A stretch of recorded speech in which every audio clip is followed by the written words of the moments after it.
Folks, if you have ever read one of the books written by one of the elites, Meb or Dina come to mind, and there's many, many others, you will almost always see in one of the chapters where they will talk about a time where they're getting ready to do some type of a workout. Typically, it's a harder workout, but they're getting ready to do the workout. They get into the workout, and all of a sudden the coach is tapping them on the shoulder or riding alongside the bike or the car and saying, pack it in, you're done. And they don't do the workout. Now, nobody likes to miss a workout. I don't like to miss a workout. The elites who are doing this for a living certainly don't like to miss a workout. But the reality is sometimes you have to call it a day. So I'm going to talk a little bit about, I had to call it a day today. I will tell you I probably called it a day a little bit too late. But what goes into knowing when you should call it a day? So every run has a purpose. Sometimes the purpose is just some time on your feet, but many other times it's speed, it's lactate threshold, it's aerobic capacity. Long runs have an endurance purpose, but there's a purpose behind every run. So why are those coaches telling that they're elite athletes we're not doing this? Because they said we have lost the purpose of this run. We're not going to accomplish what we wanted.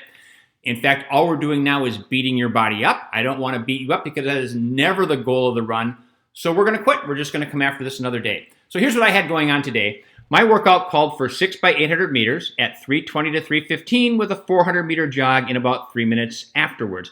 I did this same workout, I think 2 weeks ago from today, but it was 5 by 800. Why 6 by 800? Because you try and progress things a little bit. So I went into this very comfortable that I would have no problem doing this workout. I'd done something very similar. But then here's what actually happened. The first 400 or 800, excuse me, I was at 317, right on the mark, did my jog afterwards, but the next one was 321. And I thought, well, I lost a little bit of focus. I wasn't paying attention. I just wasn't pushing it through.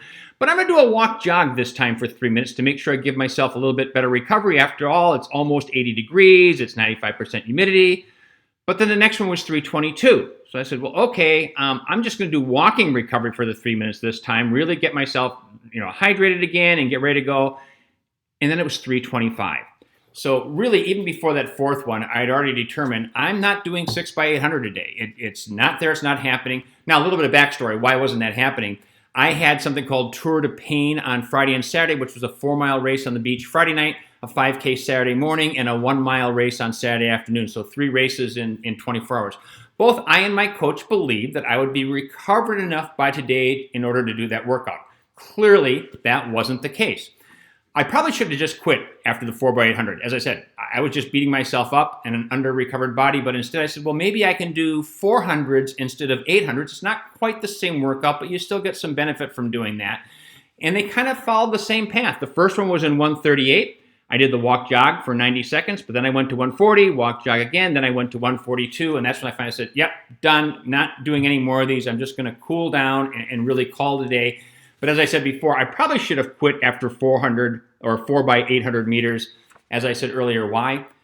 Because my body was clearly not ready to be doing this. And all I was doing by trying to finish the workout was actually slowing my recovery down because clearly I wasn't well recovered from the race. And as I said, you never want to beat yourself up because if I beat myself up today, now I'm going to have trouble with my runs come this weekend. And so as much as it kind of stinks to lose a run, it's time to call it a day. Now, I will say there is a fine line between mental and physical. That mental part, whether or not you aren't just pushing, aren't just working it, and physical, whether the body's saying, not doing this, not happening. I'm very confident today it was my body saying, you're not doing this, it's not happening, and that's why I called it a day.